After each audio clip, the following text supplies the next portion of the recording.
Martin Maldonado with the new look. The long dreads. He also looks a little leaner than he did in 2022. It's a beautiful thing, and he's finally healthy. We had no idea how injured he was playing in that postseason last year. We're underway on a Monday afternoon with the first pitch from Forrest Whitley wide for ball one. Since with the Mets, Lance McCullers Jr. will stay on the IL to start the year. And Forrest is all of a sudden seeing maybe an opportunity to give himself a shot to make a major league roster, maybe not out of spring training, but at some point during the season, as Birdie gets called out on strike. For a long time, it was Kyle Tucker and Forrest Whitley that kept getting rumored in trade talks, but these guys were labeled untouchable. High fly ball, shading his eyes in center field is Mauricio Dubon, moving to his right, and Mauricio puts it away for out number 2. We can get through this first inning as he's thrown 10 pitches relatively clean. We could see him for a second inning, but with 2 strikes and 2 outs, Brian De La Cruz will add to that pitch count as he singles into center field, first base runner of the game. But that looks like standard operating glove right there for JP. Ground ball towards Altuve. He'll get his first chance of the spring, and Altuve makes the play with no problem, getting Jesus Sanchez. Altuve will lead off when we come back. Plate, Marty Casas in left field, Mauricio Dubon in center, Greg Kessinger at third, and Bly Madris will DH today. Madris and J.J. Matijevic, the 2 lefties, and an abbreviated Floridian, getting to pitch a little bit closer to his hometown. Good fastball, changeup, and slider. Pretty good pitch there, getting Altuve on strike. So Luzardo strikes out Jose Altuve for the first batter in the bottom of the first. They will be playing for Team Venezuela along with Luis Garcia. Pena loops one into right field. Coming on, De La Cruz has time to get there. And Jeremy Pena retired for out number 2. Where the games are going to be for the Dominican Republic, that happens to be down in Miami, Lone Depot Park, where the Marlins play. And for Team USA, Team Mexico out in Arizona, J.J. Matijevic hits one up the middle. 1-2-3 inning for Luzardo, scoreless after 1. First base while you're in the WBC? That's a good question for probably Dusty. Dusty probably will tell you yes or no. How about Mauricio Dubon? Great play. Good jump in center field, making a nice diving catch. What did you think about that one, Omar?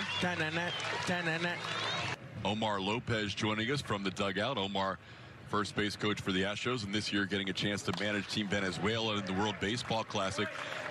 There's a base hit into right field. That's the second hit allowed by Forrest Whitley. When will you start to shift gears and kind of become able to use the home clubhouse, or are they going to banish you to the visitors clubhouse out in right field? No, we want to be down in right field.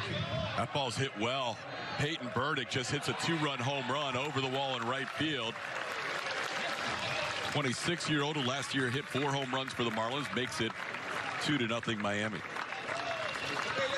Omar, we had a chance to see David Hensley play a little bit of first base, and we know that utility role is going to be a little bit different with the Ledmes Diaz. Middle infielder guy, and also in in all that area, shortstop, second base, and also pop up.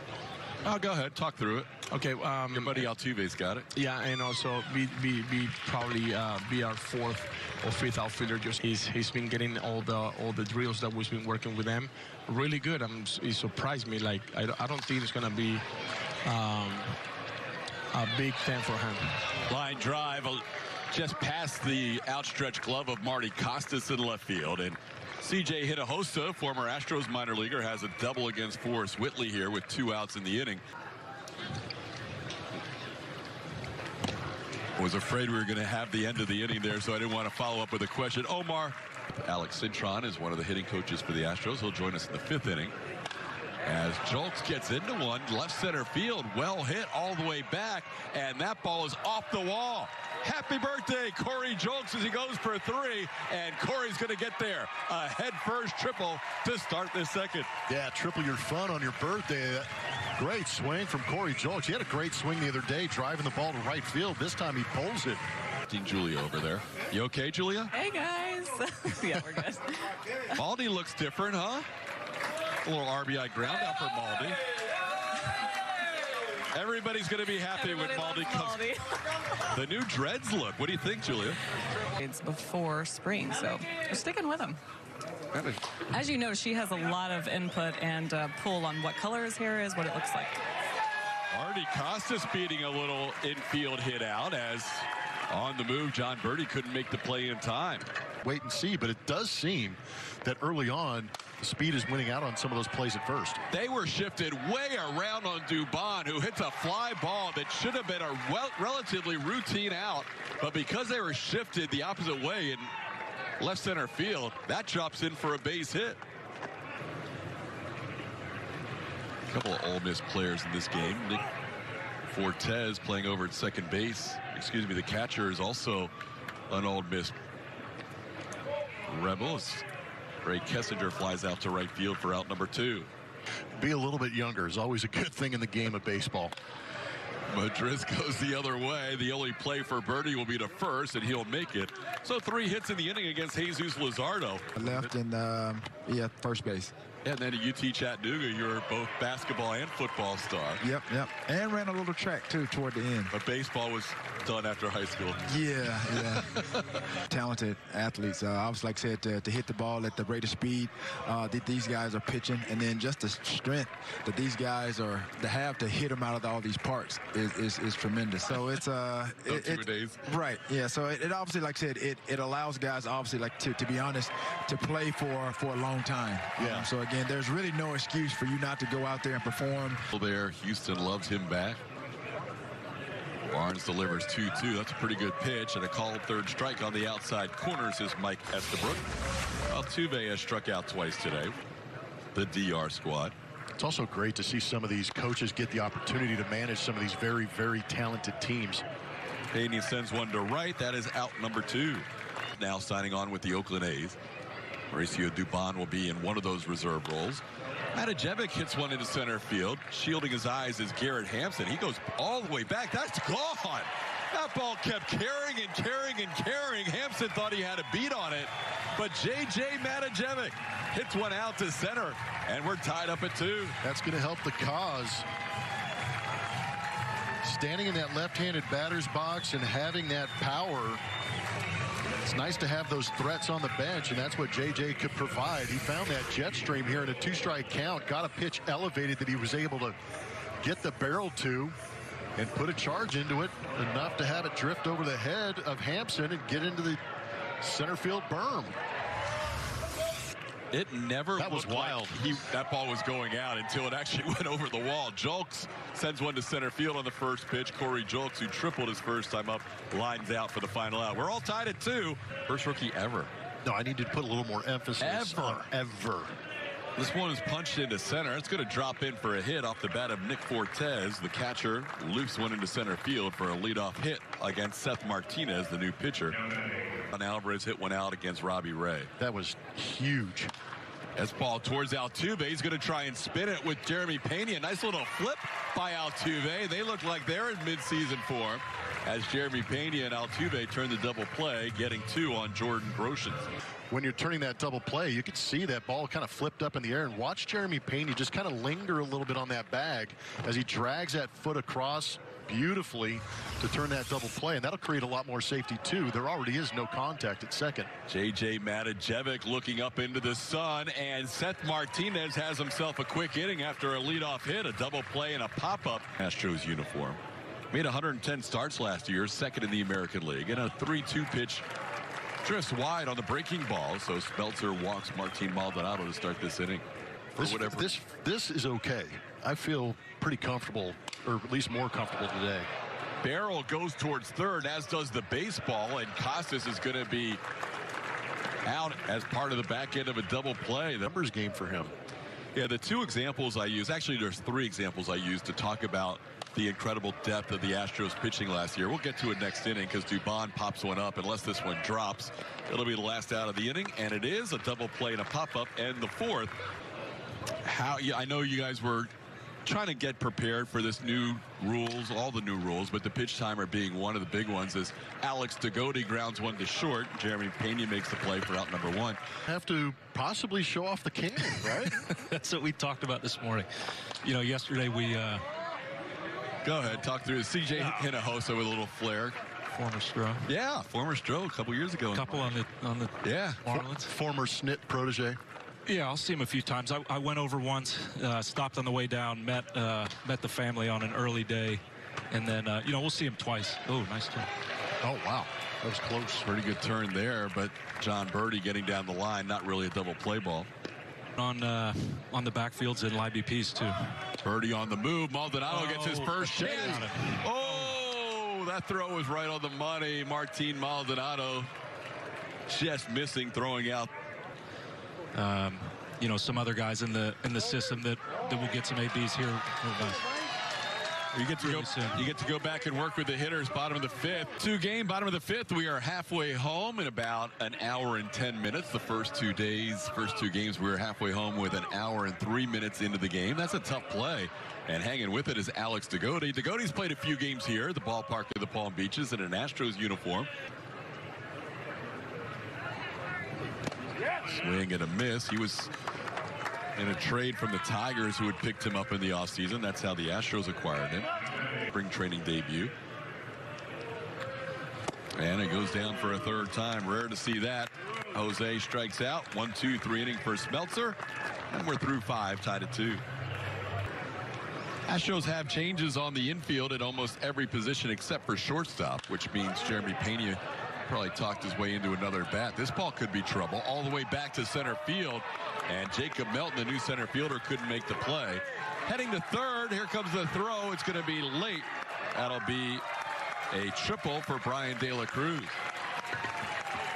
Buttery in his Astros debut, a 1-2-3 third inning. This will get the run home. Donnie Molina makes the play, but the run will come across from third. So the leadoff triple by Brian De La Cruz scores. It's now a 3-2 Marlins lead. Play in West Palm Beach, where they used to train years ago. That'll be a game on March 3rd. 4-pitch walk. Nick Fortes reaches for the second straight time. He is their AAA affiliate in Sugar Land. That'll be fun. We'll do a game from Constellation Field. Great stadium. Great stadium. Jordan Groshans with a single into left center field. Going first to third is Fortes. It'll be the third hit allowed by Dubin in his second inning of work. In the air to center field, cutting over is Jacob Melton. Makes the catch. Tagging at third will be Fortes. He'll score. Sac fly. Peyton Burton drives in his third run of the game. It's 4-2 Marlins. The top half of the 6th inning. Facing Alex Dagote. Dagote on an 0-1 pitch sends one deep to center field. Melton on the run, still going. The Oregon State center fielder runs it down. Second round pick of the Astros takes care of that in center. That'll be the final out of the inning. Nice play by Melton in center. Marlins score 2 in the inning. It's 4-2 Miami. The former Tiger, so see if Machado comes out of the dugout. If Pena reaches, he does swing 3-1 and pops one high in the air. Drifting out, Hinojosa. Coming in is the new right fielder, and that is caught for out number 1. Victor Mesa Jr. taking over in right, putting that away for out number 1. Have all their starters out of the game now after the Pena at bat. That'll be ball 4. Good take by Berryhill. A couple close takes with 2 strikes. He'll be a 1-out base runner. Trying to hold up, and he goes too far. That'll be a swinging strike. Lance Barksdale on the call for out number 2. It's Corey Lee for a while, and if things kind of don't go the way you want, or Diaz, you can bring the other guy up. So they know they've got 2 quality candidates behind Maldonado. 0-2 pitch is grounded to second, played there by CJ Hinojosa, and that will do it for the Astros in the 6th inning. A solid inning today. Now we're seeing the former Tiger Brian Garcia. Hinojosa 3 for 3. Welcome back to the ballpark of the Palm Beaches. CJ, a double, a single, and a single. In that position in the bullpen, but other than that, you can play matchups the entire way. This ball to left, and backing up a few steps is Quincy Hamilton. He puts it away. So Hamilton makes the play on Nunez for out number 1. But I know that you want to. Wasn't even needed that much in the postseason. Yeah, they're waiting for a moment. Just the moment never arose, and Dusty didn't have the opportunity to get him in there. Abreu got hot. We mentioned Presley and Neris doing their thing. Montero was a back end of the bullpen guy. More last week. Okay. And I'm sitting there and I'm just having, you know, a hot dog and a drink with my family. And I look up and I'm like, I know that guy. Hey, how about that throw? Yainer Diaz showing off the arm, gunning down C.J. Hinojosa to end the inning. Nice throw. 1-2 pitch hit hard, but he lines out to the first baseman. And that'll be out number 1.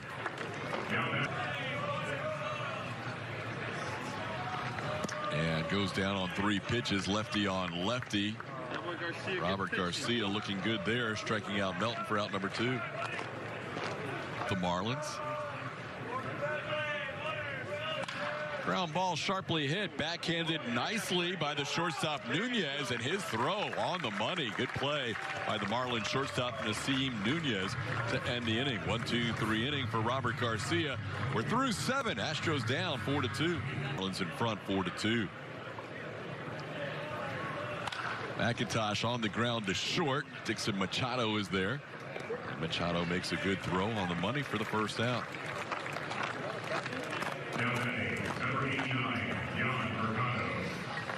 Writing down the ages of some of these minor league guys. Yeah. And they've all basically cost themselves a year. They're good at that. You know, your age 25 season is now. Yeah, you'd like to break in 24, 25, but now you're going to have guys breaking in 26. Totally perfect. So we're both hanging down here for a few days, right? There's a base hit into right. We can do a little work on the radio side. Going first to third will be Mercado. Nice swing there by Victor Mesa Jr. New addition. The little Georgia, congratulations to the Sparks family. Troy Johnson will hit. First baseman hits one to second hard enough to be a double play. Nice turn and a good pick at first by Berryhill. There goes Donnie Molina to Dixon Machado to Luke Berryhill to end the inning. Astros have had a few of those in spring training. Talked to him. You know, he's one of those analytic hitters who takes some of the numbers and was able to get some of the data when he was in college and use it for that swing. And he has got some pop. How about that first at bat since he was on the broadcast with you? He is now 2 for 2 with 2 bombs. Justin Dearden hits one out to right. Well, apparently whatever you guys talked about is working. And I tell you what, it's always great to interview these guys and have them do well the next day, because then they're like, hey, I'll talk to you anytime. That was well struck. That ball was smoked. And he gets in there, he talked about it. And this is one of the great things about talking to some of these young hitters, because we hear analytics. See that great swing. Nice and compact, that flat bat. And they tried to beat him down, and he got on those legs and launched. And you've done a lot of work here this past week. What are your thoughts of your first week of spring training? Oh, it's been great. Yeah, I love it here. This is the time of year where, you know, if you're a fan and you can get to this area early, personalities go big in the dugout. I've had a blast. And now I got to find Justin Dearden's Instagram handle. My goodness. What a play. Recovering after a stumble, but beating it out is Dixon Machado. You have to find Dearden's Instagram? I have to. So, you know. He'll drop in a couple songs, right? Oh, he was great to talk to, too. Playing some tunes in the clubhouse. Releasing some songs very soon. Excited about that. So there's probably a feature coming on Luke. Might even be my post-game interview. There you go. Oh, I like that. So hungry to win. He's definitely one of them. Hasn't, you know, from where he came from the last couple of years, we were all kind of watching the White Sox and how that unfolded. To come into this clubhouse, he wants to make an impact and wants to win. It's now 4-3 as we're going to head to the ninth. Astros get a run back on the Justin Dearden home run to LSU. Swing and a miss, and Canine gets the first batter, Jacob Berry, here to start the ninth. And your perfect plan. Ground ball on 2 big hops. Donnie Molina makes the throw to get Jake Magnum. Magnum retired for out number 2. Now to Tampa Bay when they acquired Jake Cronenworth and Tommy Pham. Ground ball slowly hit. Molina gets another try. Edwards is fast, but not fast enough as Molina makes the play. So the Astros will be down 1 heading to the bottom half of the ninth inning. A chance. Back in the day, no radar out here to judge the speed, but has an arm that can get to 96. Hacking up and making the play, Jacob Berry. Good, strong throw. A little bit off the bag, but holding the bag is Troy Johnston. And Yainer Diaz retired on a nice play by both corners. One away in the bottom of the ninth. The Castle be in 9 days against Team Venezuela. Good pitch there. Burgos gets the high strike called. And down on strikes goes Quincy Hamilton. He's 0 for 2, lined out hard his first time up. Marlins coming off a year in which they won 69 games, lost 93, but it was their most wins since the 17 season. And they've added some offense this offseason. And there goes Jacob Melton down on strikes, and that is a Marlins victory. Miami Marlins win their first of the spring. They defeat the Astros, who are now 1-2, as are the Marlins 4-3 the final score. We've seen some low-scoring games this spring. 4-2, 2, and 4-3. Don't forget, coming up after the game, it'll be our post-game show presented by Whataburger. Kevin Eschenfelder and also Clay Hensley will be on hand to bring you the post-game show right around the corner. We'll be back to put a wrap on this one from West Palm Beach, Florida, right after this.